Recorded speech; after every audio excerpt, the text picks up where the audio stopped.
You're listening to Hooked on Startups, where every week you'll hear from some of the most talented, inspiring, and successful entrepreneurs who share their real-life stories, how they overcame challenges and failures, and how they mastered success. Get ready for some of the best business tips, tricks and tactics, and some frank, unscripted discussions. Here's your host, Matthew Sullivan.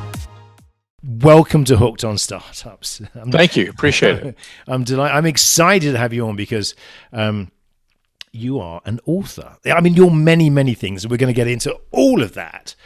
But it is, how would you describe yourself? That's a good question. It kind of depends on the day of the week. Sometimes and who's asking? Yeah, yes. Yeah, and who's asking? Sometimes I'm a husband, a grandfather, a friend, a golfer, an author. Just a guy, kind of depends. Lots of different things. The golfing answer, does that depend on how well the round is going? So if someone says, how are you doing? Today, I'm not a golfer. I'm the husband today. Right. Today I'm anything but. No, it's. And how many times have you thrown your 5-iron into the lake? I'm not a club thrower. That I don't do. I've done just about everything else wrong on a golf course, but I'm not a club thrower. I think the biggest mistake to make, is buying. Well, the biggest mistake I ever made was buying a very good set of clubs. Yeah, well, you ran out of excuses. Immediately, so that's the thing, and you go around, you're pulling these tailor-made clubs. Yeah. Then you realize all it does is just highlights how absolutely awful I am at the game. It's a very difficult game. And if you don't play it, it's impossible to appreciate truly how hard the game is. But it's also very satisfying. I get a lot of joy out of it. And I have learned to enjoy the game without playing well. Now, if I play really terribly, that's no fun. But I don't have to play well to enjoy the game anymore. So that's been an improvement for a long time. And I think it's funny, actually, because I think there's a definite correlation between entrepreneurialism and the way that you play golf. This is my theory. Okay. This is based on a sample of one, which is me. So I really enjoy trying to hit the covers off balls at the driving range, see if I can hit a ball 400 yards or something, which I've never done and never will do. But when it comes to the short game, it's like, oh God, I haven't got time for this. Where's the fun? Where's the so. Does that sort of encapsulate, do you think, some of the ways that entrepreneurs think? Yeah, no. I mean, swinging as hard as you can bring tremendous reward, but it carries risk with it, and it doesn't always work out. But it works out just enough to make you want to do it again. Another way I've heard people talk about it is the difference between whether or not you're a debt guy or an equity guy. That determines how you play. Yeah, how you play, right? If you're a risk taker, if you're going for it, you're an early stage equity guy. And if you're a debt guy and you're happy with a low rate of return but first in position, then you're a debt guy, and you play more conservatively. Yeah, it's funny. I mean, So I think that's. I think that's absolutely true. I'd never thought of it that way. It's funny because your career, I think latterly and even now, in terms of your previous career before you became the main screenwriter for what is destined to be the next great motion picture. I'm sure when I was reading when I was reading through the summary of Blood in Low Country. The immediate thing that sprang out was, I can see a movie here. I can see, but we'll come on. Yeah, no, I can too. Too. Yeah, and that's the funny thing. But your career in finance, and I think you started off as an attorney. Is that right? And then moved. That's correct. I was a lawyer for a whopping 2 years. And then what cured you of that? Having to be a lawyer cured me of it. Yes. The first 6 months was exciting. My first job, earning my keep. I'm a lawyer. Second 6 months, it very quickly became a job.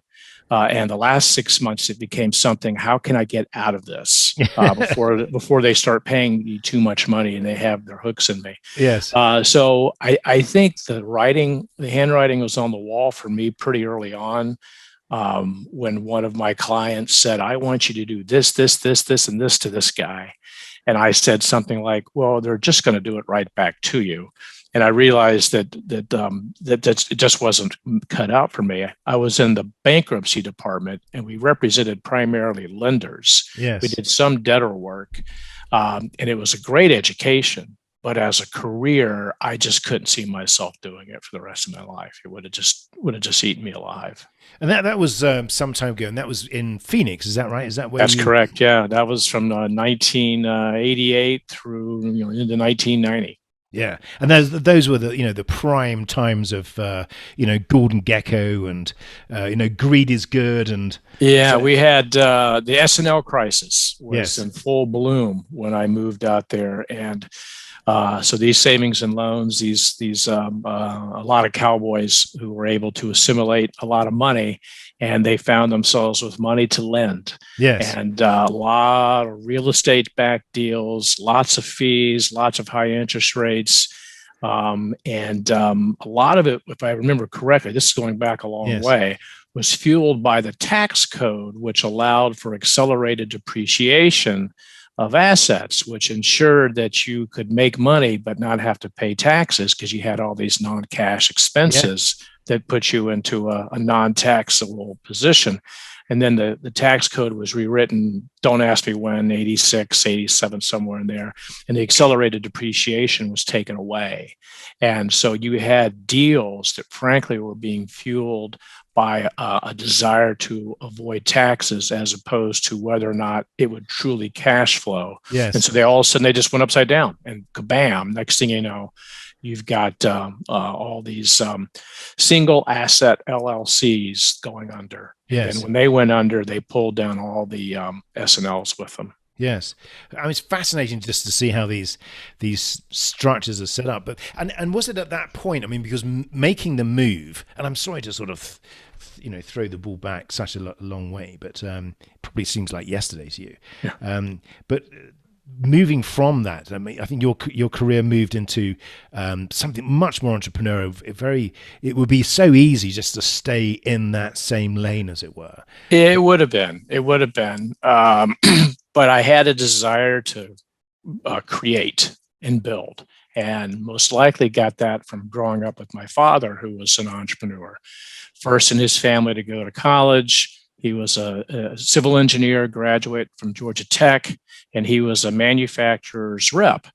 And then, early on in his career, he decided, well, I can make a better product than I'm selling. And he went into business, making products, commercial construction, and he did quite well. So I'm miserable. I know I can't do this any longer. And so sometime in, 89, 90, around there, I got it in my head to buy a business. And back then there was no internet. So you would go through the Sunday classified ads, businesses for sale. We had Dalton's Weekly in England. And right. And so you get these businesses for sale. And I found one, no money down. All I had to do was take over the debt, which should have been a sign to me that this was probably not a good business.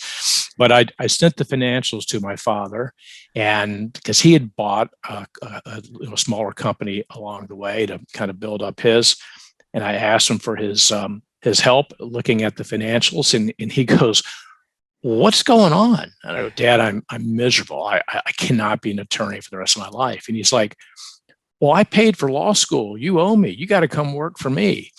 And so I said, "All right, what is it exactly that you do, Dad?"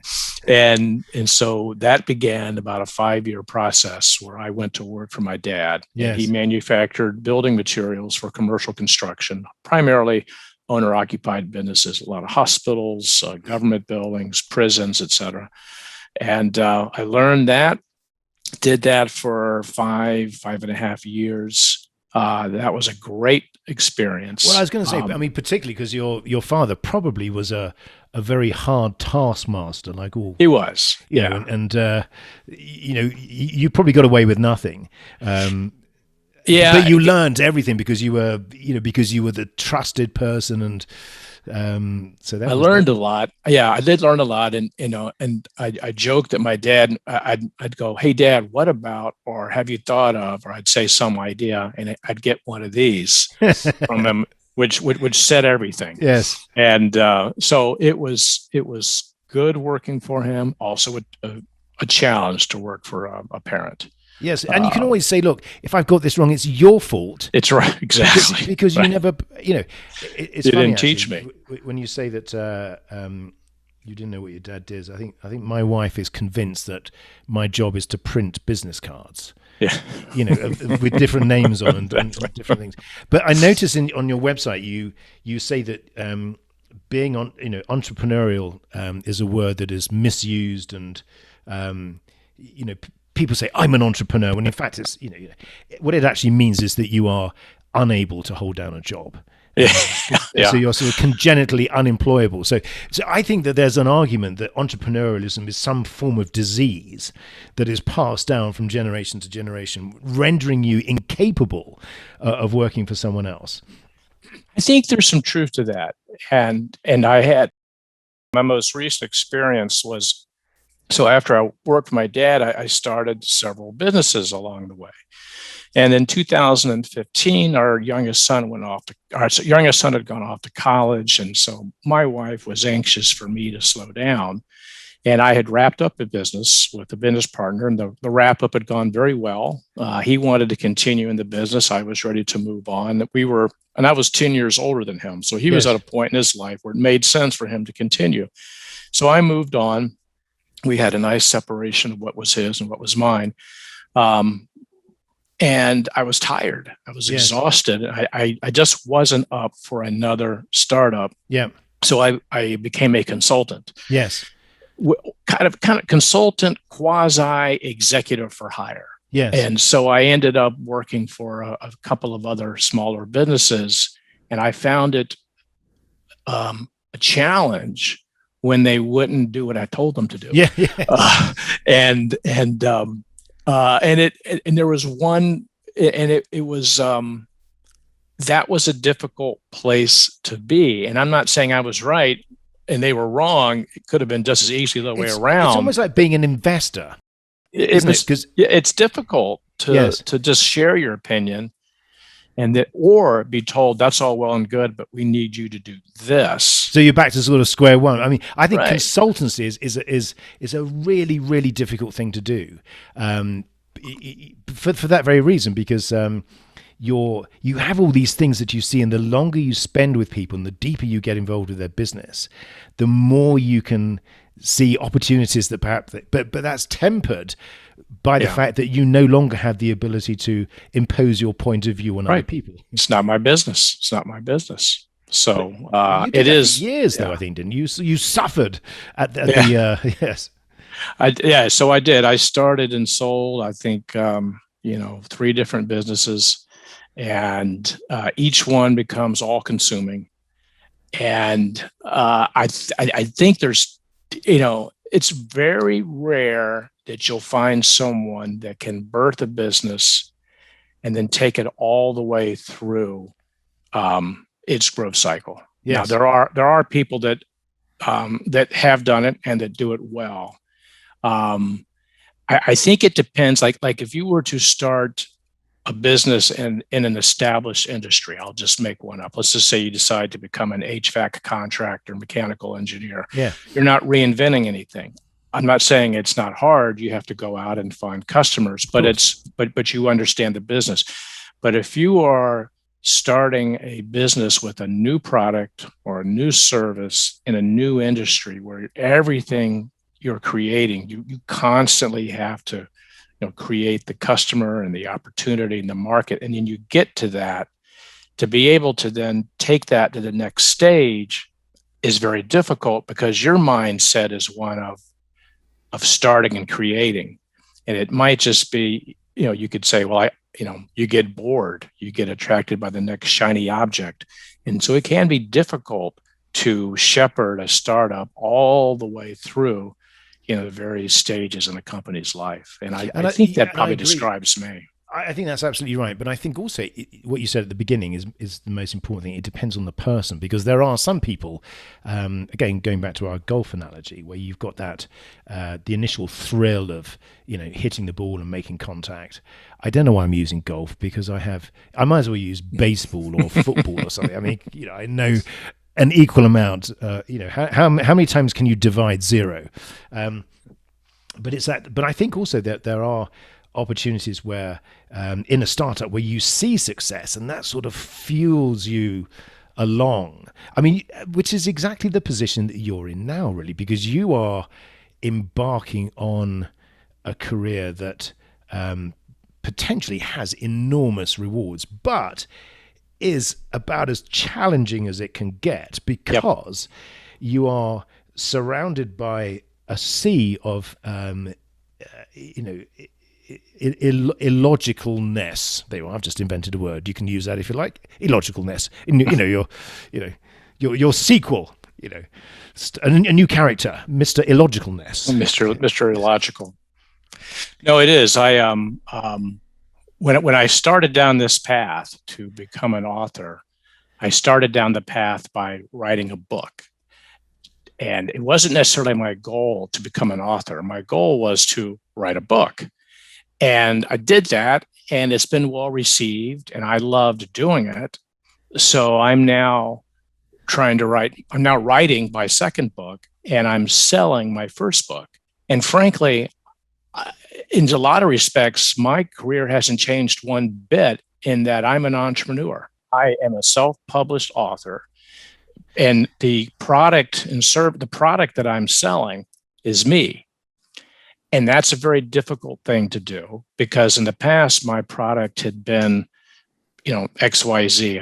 I was in the seismic engineering business for a while. I was vibration control for semiconductor and life sciences for a while. Then I was a real estate lender for a while. I've done a lot of different. I can see the natural synergy with a self-published author now. Yeah, and then all of a sudden, there is the business side of being a self-published author I find it to be very challenging, extremely hard.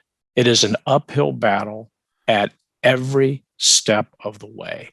And this is one of those, I've entered into a field where I didn't know what I didn't know, and I continue to learn. And I'm in better position now to understand the task ahead of me. But to be a self-published author and have any expectation of succeeding in terms of sales, it's unbelievably difficult. Yes, but is this something that you had inside you for years? But you swore that at one point you would write the book. Is it a? I would say no. I was not the guy that got up and went to work and kept thinking, I want to quit all this and go write my book. That wasn't me. I've always enjoyed reading, and I've often thought, could I write a book? Could I do this? Could I do that? And I had reached the end of a consulting project and was, had a little downtime and, looking for the next project, finish a book. And I go, I think I could have done that. And so my wife, tired, and said, why don't you either try it or move on? So I said, all right, I'm going to try it. I had a couple of months, I had nothing lined up. And so I sat down to try to write a book. And so I read a lot of books on writing a book, read a lot of blogs, had, 4 or 5 legal pads full of notes and ideas. And I got started on it. And then a friend of mine called me up and said, Paul, there's this company. I think that you guys would get along well. So I ended up taking a consulting project that lasted for 18 months. And I didn't get that much writing done. It wasn't a very productive writing time. I kind of moved paper around my desk a lot. I can imagine waste paper baskets full to the brim with sort of screwed up pages. Pages, words, ideas that were half-assed, sort of worked. And I finished that consulting project, and I had 2 other opportunities waiting. And so I'm talking to these people, and they weren't going anywhere. It's so-and-so needs to make the decision, and he's super busy with this project, whatever. So I finally decided that if I was going to give this writing a chance, I had to go all in. I had to go all in, because I know that if I take a consulting project and it's supposed to be 15, 20 hours a week, it ends up being 40. And so I just said, But nope, I'm going to give this a shot. So I spent the next 6 months doing nothing but writing the book, and then learning how to do the cover design and learning how to get it published, and then learning how to sell the book. And as it turns out, I enjoy it so much that I now, I'm all in now. This is what I do. I'm a writer, and I'm writing book 2, and I'm blogging more, and all of this is to build up this brand so that people will see, oh, Attaway wrote another book, and they'll, that they buy it sight unseen. So this is the challenge. But and also, so there's two things.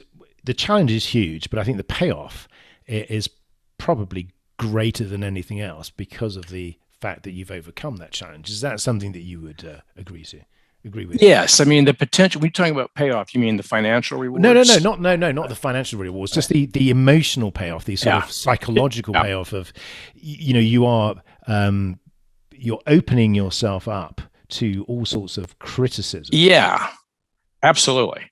No, when you have, because it's just me, this is it. And so you put that book out there, and you hope that. It's funny because I had a lot of friends who they were almost afraid to read the book because they're like, well, Paul, what if it's just horrible? What am I going to say? I've known you for so long. And so apparently the book wasn't horrible. Did you send it to people saying, here's my book, please don't read it? Yeah.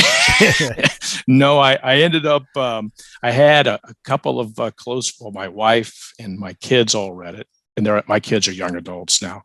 And I had my older brother read it. I had one or two close friends read early drafts, and they all said, Paul, this is good. This is good. So then I finished it, and I turned it over to an editor. And then the editor came back and said, this is really very good.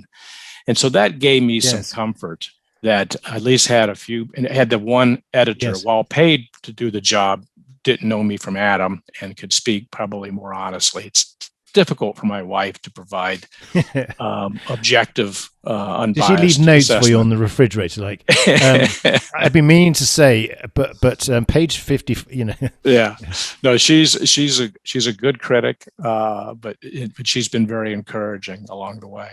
But I finally. So then it's out there. It became available last September on Amazon, and I sent out an email, to everybody I'd ever met. Hundreds of emails. Get the webpage built.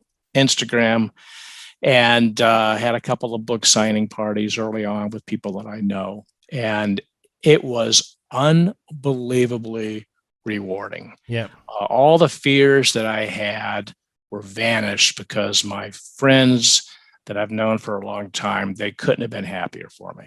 They were very encouraging. Would you say that one of the biggest challenges is learning to get out of your own way when you're writing a book? In other words, overcoming these fears of, potential criticism or, not knowing what to do next or not knowing what to write next. Yep.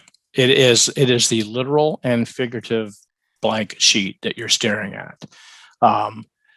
Not knowing how to write a book, not knowing even how to start, not knowing what to do next. And then those fears of rejection, those fears of failure, those fears that either A, you're not going to be able to do it, or B, you'll finish it, but it just won't be any good, and all your friends then will know. And so overcoming those fears and moving and dealing with them and moving beyond them was a big part of the challenge. But you enter, once you go beyond the veil, as it were, you enter a new world where you realize actually there's probably a lot more depth to your imagination than you gave yourself credit for. I just noticed this with a very casual, light bit of research that, some of the characters of your book, Monty in particular, are now creating their own persona outside of the book. Is that how is that happening? So what do you see in terms of the byproduct? Well, the byproduct would be sequels, more books using the same characters, but not necessarily a single protagonist. I mean, I love the author Daniel Silva, and he has a great character, Gabriel Alon, and I love this recurring character, and I read all of his books, but they're always him. So what I'm trying to do is create a world based here in Charleston, South Carolina, with more than one recurring character. And so one book may focus on this character, one book may focus on this character, and giving real depth to these characters. Because I think books, I enjoy a good plot-driven book, but I enjoy books that are character-driven more than I do pure plot-driven, where you see the characters change, they come under pressure, they may do things that you're shocked by, they go through what's called a character arc. And so I am trying to build off of a handful of these characters, their own world, so that when people come and read this series of books, they know what they're going to get. And I think once you are able to do that, then it becomes easier to sell the next book and the next book, because they go, oh, I like these books, or I like the setting that these books take place in. But does it become harder, though, to continue to provide depth to the characters without potentially drawing? You have to sort of separate Monty from Paul. Yeah. And is there a challenge that the lines may be a little blurred, where how do you find the life? How do you draw? What do you draw on to create that character? It's the creative process. I can only describe it for me. I can't describe it for anybody else. And it requires a tremendous amount of trust that it's going to happen. And I mean, in the business world, if I were given a task, I could look at this task and I go, okay, that letter is going to take me 10 minutes to write. This offering memorandum, I need to give an executive summary, give me an hour and I can knock it out. And you just sort of, you kind of knew what to do.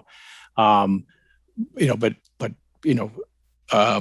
creative process, you don't know how long it's going to take, whether you're trying to solve an engineering problem, whether or not you're trying to develop packaging and you only got $2.50 a unit to spend. You have to do research. You have to, I think, immerse yourself in a subject matter.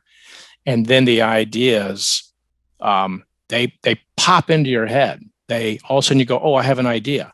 And whatever it is we do, when you go, oh, I have an idea, it appears.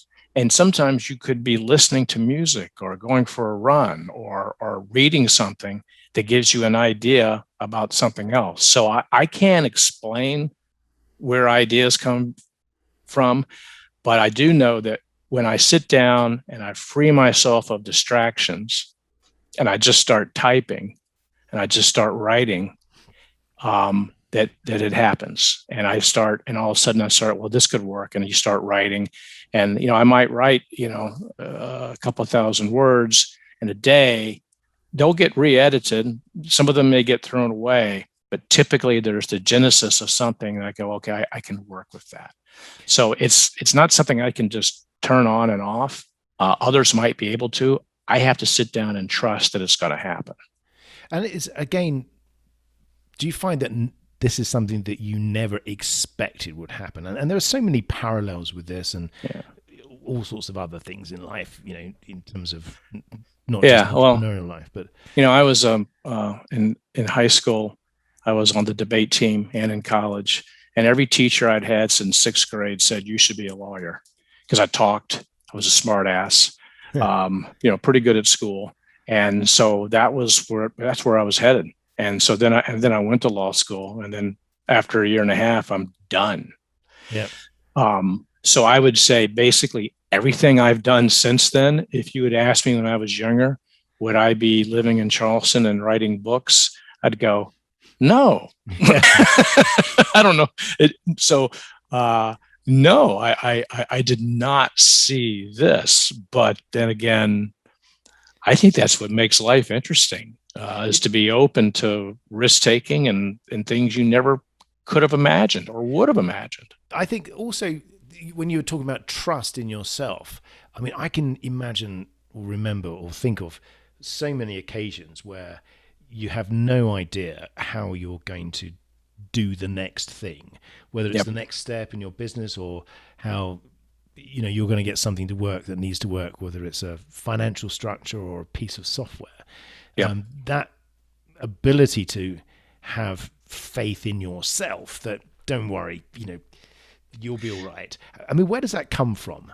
How do you generate that? How do you create that? How do you find that in yourself? Well, I'll say a couple of things about that. I think success breeds success. In terms of, I've faced challenging times before, and things worked out. I think that definitely success will breed success. You won't be quite so scared, for lack of a better word, the second or third time around. But I think the other thing that helps is failure. When you realize that the things that you feared weren't worth fearing, so that when you experience disappointments and when things don't work out the way they're supposed to, and all the horrible things that you thought were going to happen, either A, didn't happen, or B, ended up not being so horrible, that gives you the confidence to take chances. I think living in fear is one of the things that handicaps us. So a lot of the trust that I have really is just, I try not to live in fear of anything. Now, I don't leap out of airplanes without a parachute. I mean, I'm not stupid. But the things that keep us from taking risks, from taking chances, are fear of rejection, fear of not being accepted, fear of not being loved, fear of failure, things like that. And I don't. We make them out to be so much more than they are. And so I've had those failures and disappointments. And when I got through them, I realized that it wasn't as bad as I expected. And frankly, something really cool came out of it. Yeah. And, I have a very supportive and loving wife. And a couple of the challenges that I had in the business world brought us closer together. So that's a good thing. Yeah. So I think fear is a terrible thing. Yeah, I think someone said that fear is just a temporary lack of information. Temporary lack of information, or way too much misinformation. Yeah. Believing lies, believing things that aren't true. And also, it's a product of a fertile imagination. It's actually the worst thing you can have. No, you can have. So if you have a fertile imagination, you can imagine the worst. You can imagine all these things.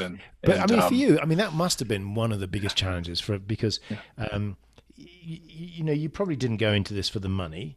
No, I didn't. As you said, you didn't go into it because you always wanted to be a lifelong author. So, taking the leap, as it were, the biggest challenge for you must have been that fear that your friends, your family, look at you in a different light because you would be Paul the really bad writer. Exactly. The guy who, for God's sake, you can read his book, but not for the reasons that he'd like you to. Yeah. Right. Yeah.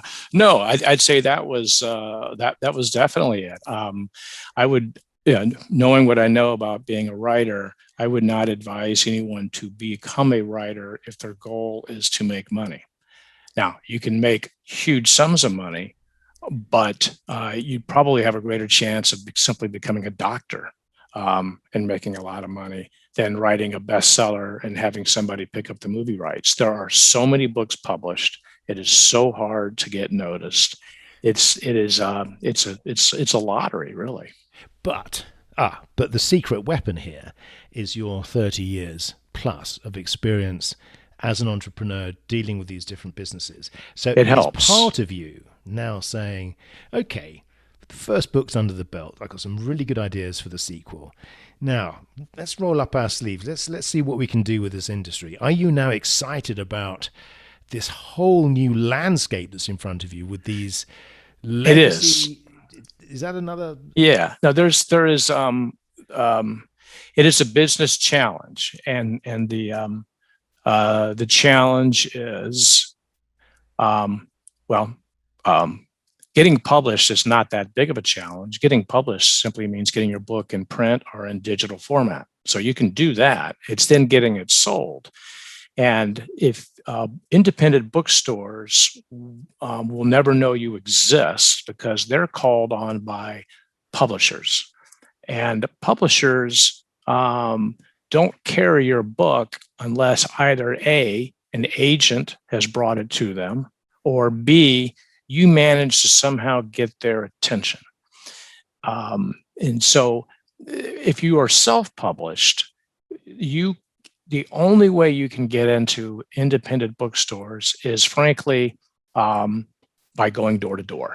Yeah. And which is what I'm doing here in the Southeast. I go door to door, and I have a book signing this Wednesday at about an hour from here, a place called Polly's Island, and they're happy to carry a local author about a book, who has a book based here. But the other, 15, 20,000 independent bookstores out there in the country don't know who I am.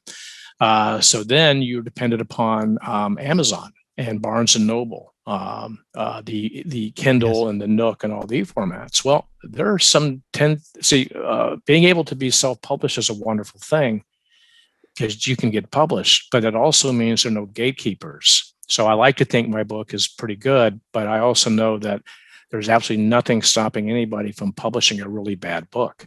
And there are about 10,000. Case in point. Well, there's about 10,000 books published today in this country. Yeah. So getting noticed on Amazon means it's social media. It's Facebook ads, it's Google pay-per-click ads, it's Instagram, it's Twitter, it's social media, and creating a brand and a following so that you have followers. So I knew this much about social media, a year ago. Yes. And now I'm on Facebook and Instagram daily. I'm not on Twitter, remains to be seen, but it works. It's fairly affordable, really time consuming, and it's hard to be genuine and effective and original at it every day. And right. Yes. You have to do audiences. It constantly. You have to be, you can't turn it on and off, turn it on. You have to always be out there. I mean, impressing the internet is always a rather challenging task. Yes. Impressing the internet's difficult. Right. But do you think that publishing is one of the last industries that is still done with a handshake and personalities because of the nature of what the business is? The fact that it's authors creating works. It's a bit like an artist in a gallery. I think there is some of that, and I think also that the publishers go back before Amazon, before the internet. They had a stranglehold on the business, and you had to get an agent who would then take you and help you find the publisher. But once you were in, you were gold. Yes. And there weren't nearly as many new titles every year. They could spend a lot of time and money pushing and promoting their authors, and you'd walk into your Barnes and Noble or your all the other bookstores that you might go to, and the books would be there, and you could find them. So now with the agent, now with the publishing world, you still have the big five or so. But the margins they make on each title have come down. The publishers expect the authors to do more and more of their own advertising with social social media. And so they've become even more selective because they don't have the horsepower to go and promote. I mean, so you're going to, but it's like once you're in the club, and your book is going to get published and printed and pushed and promoted regardless. And so breaking into that, it's difficult. And so an agent, they're going to come along and they're going to go, do you have more than one book in you? And who is your audience? And do you have an audience? I mean, if I was promoting nonfiction, they would say, well, Paul, how many followers do you have? Well, I'm not nonfiction, I'm fiction. So I'm having to build it. So my goal, my hope is that I sell enough books as a self-published author just through sheer persistence and muscle that when I finish my manuscript for book 2, that an agent will take a harder look at me because they'll go, okay, you did this on your own. All right, you've got more than one book in you. I'll take a look at you. And how much of that success impacts your ability to write? So does it become a vicious cycle? In other words, where if you don't get the success and the wins that you're hoping for, does that take the wind out of your sails when you're trying to write the next chapter? I think it would, and it will, and it might. I say all 3 of those. Hedging your bets. That's right. Hedging my bets. Check here. Yeah. Yeah. I mean, if, ideally, if you were picked up by one of the big, Simon and Schuster or someone like that, they're doing a lot of the heavy lifting. They're managing the distribution. They are going to get you in front of book clubs. They're going to get you in the bookstores. So that's one less thing for me to worry about. Frees up the time. As with anything else, if your revenues exceed your expenses, you can kind of relax a little bit and you're not making rash decisions. I'm in a situation where I can spend a little bit ahead of the curve to generate revenue.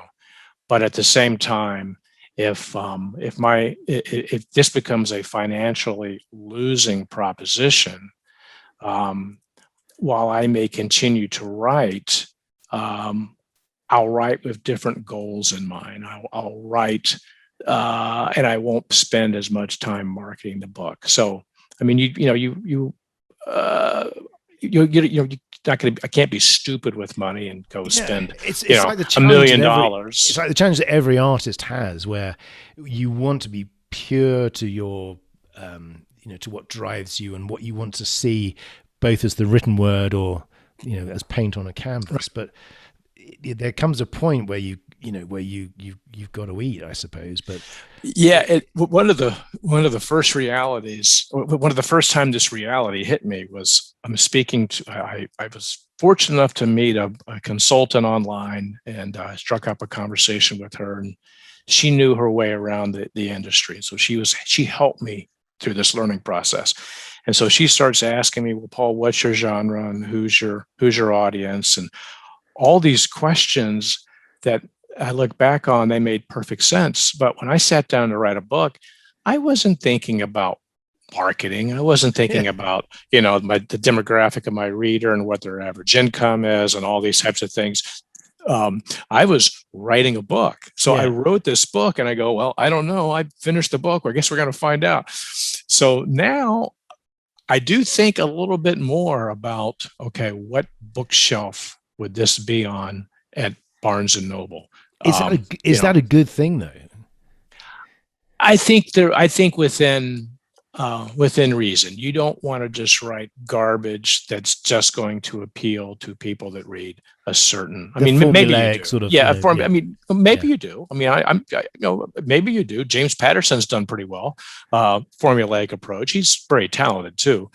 I think if your goal is to get published, then you need to take a realistic look at this. If you're, other than self-publishing, if your goal is to be published by somebody else, they're in it to make money. Yes. And so they're going to go, well, these books, they don't sell. It doesn't matter if you're Hemingway. Yes. If you could be a beautiful writer, no one wants to read stories about X. Yes. If you want to write them, that's great. But yes, if you're going to hope to get published by someone else, you need to understand that if your book has larger appeal than smaller appeal, you're going to have a better chance of getting picked up. But again, it's like business. You're solving, successful businesses solve problems. Correct. They don't just, you have the adage, right, if you build it, they will come. It doesn't work. No. Are you seeing the same sort of thing? So is your business brain thinking, hang on a second, even though my emotional side is slightly offended by the fact that I'm going to have to, tweak slightly the way that I write these books. Is the logical side of you thinking, this is actually a bit like a business where, people, the problem people have is that they want to read stuff that they like. Right. If I don't solve that problem, I'm not going to sell anything. And I want to sell books because right, there's some satisfaction to it. Right. That's the next step, I think, isn't it? Yeah, I think, and this may have to do more with the fact that I was not a trained writer. I was not an English major. I took classes. I was a finance major in college, and then I went to law school. So I had no training in storytelling. I learned to write in law school. So I've always thought that I was a good writer, but storytelling is different. And so one of the things that I'm learning that I believe addresses this market challenge is it's fiction. People read fiction to escape. Yes, they may learn something along the way about if it's historical fiction or about a certain something or other that you can squeeze into the book, but it's fiction. So they want to escape. And, there's popular advice to writers, write what you know. Well, that's great and all. But if you write about your own life, it's pretty damn boring, frankly. You have to fictionalize this stuff. Yes. So I think one of the ways that you can appeal to the market, solve this problem, meet the need, is to provide them with an escape from what they do. They want to go and sit someplace, whether it's for 10 minutes or an hour, and they want to go find out what's happening to Monty, what's happening so-and-so. So I think part of the challenge is when you're writing, you have to let go of the fact that this probably wouldn't really happen in the real world. Yes. Now, you can't be so overblown that the story makes no sense. I mean, so you have to achieve a balance between believability, and yet escapism. And I think that is something and that's the skill, isn't it? That's a skill. There's a definite skill to it. And you can draw, sorry to interrupt, but that is where you draw on your decades of experience in dealing with people. And so, well, if you read my book, Blood in the Low Country, there's a subplot that involves some shady real estate developers and some shady lenders. And so a lot of my buddies that are in the real estate business, they go, okay, Attaway, who was that character based on? I go, I'm never going to tell, so I do draw on some, not personal experiences, but experience being a real estate lender for a while. I can imagine. Were you also the author of the, were you the author of the disclaimer at the front of the book? Yes, I was. Went on for 40 pages. Yes. Yeah. Purely coincidental.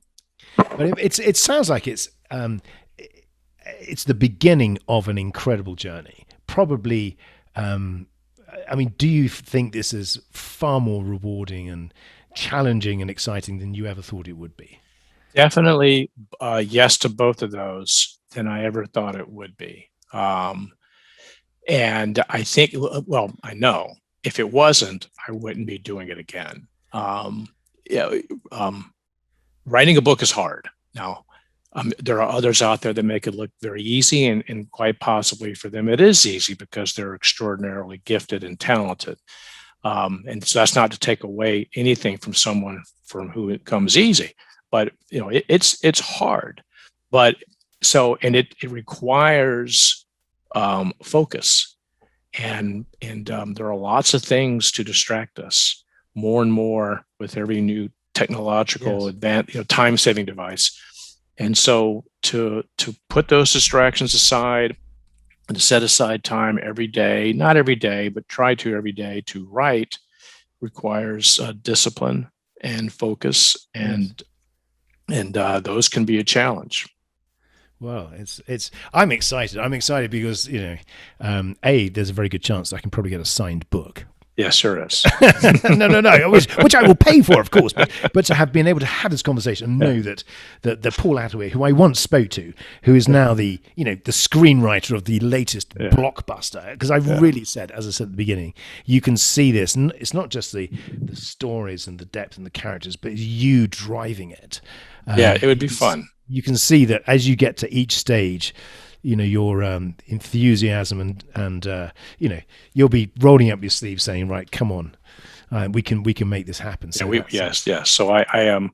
My wife jokes that she hopes George Clooney has a role in the movie. That's right. Better hurry up before salt and pepper becomes just before salt. He gets too old. Exactly. Before he gets too old. But that's brilliant. Anyway, now we shall depart momentarily to our Hooked on Startups quick fire questionnaire round.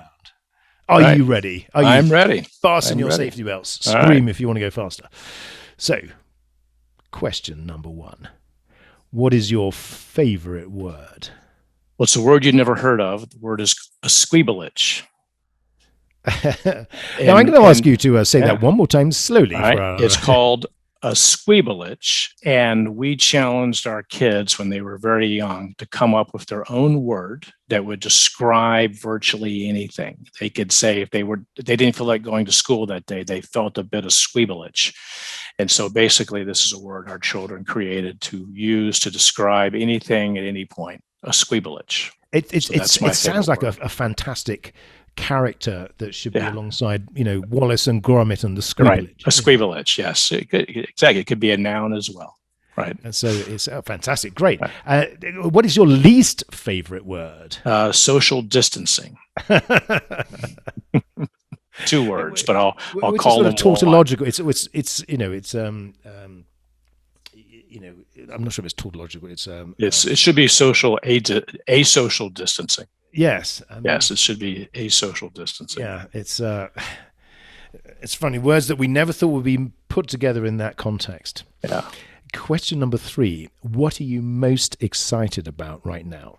My wife and I, kids are all gone. Everything's paid for.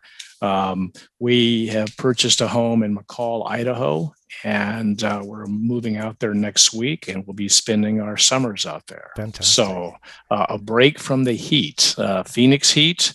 And now we live in Charleston. We love Charleston, but summers can be brutal. So yeah, that's I remember I spent some time in Charleston. It gets a little humid. It gets a little sticky. So this is what's got us most excited right now.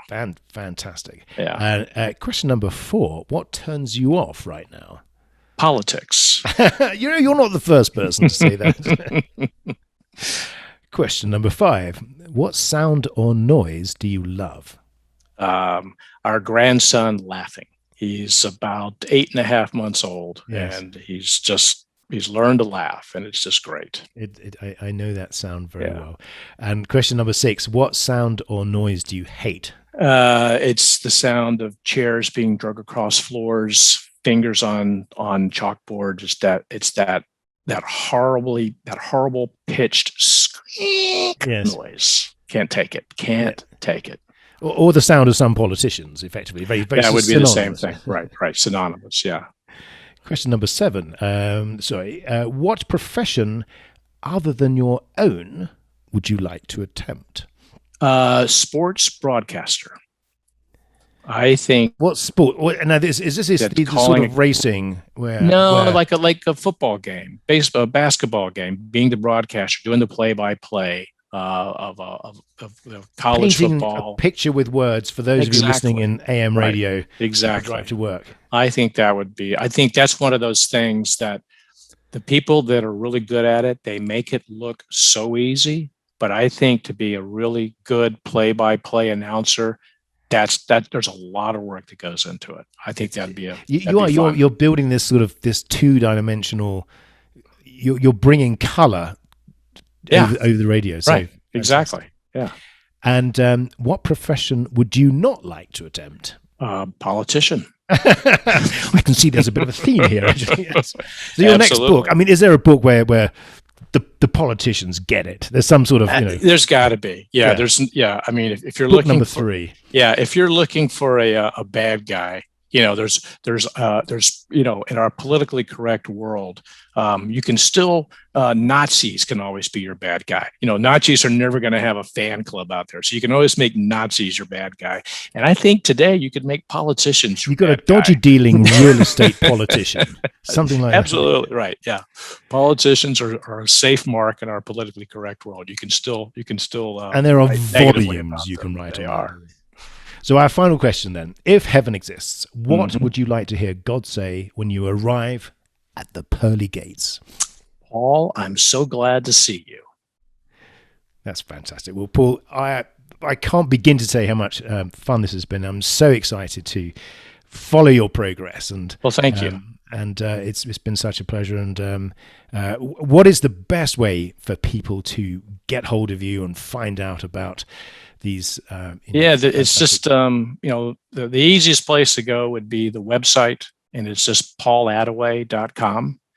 And from there's a contact page. If someone wanted to email me, there's you can find out how to buy the book. There are links to Barnes and Noble and Amazon and a few others. And then my Instagram page is at author Paul Attaway.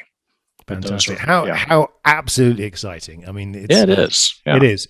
And my kids can't believe it either, because I was, they thought I'd be the last guy who would ever be on Instagram and Facebook. I know. And so, yeah. Yes. So ha to them. Yeah, exactly. Thank you once again, Paul, and look forward to staying thank you. Appreciate it. Have a great day.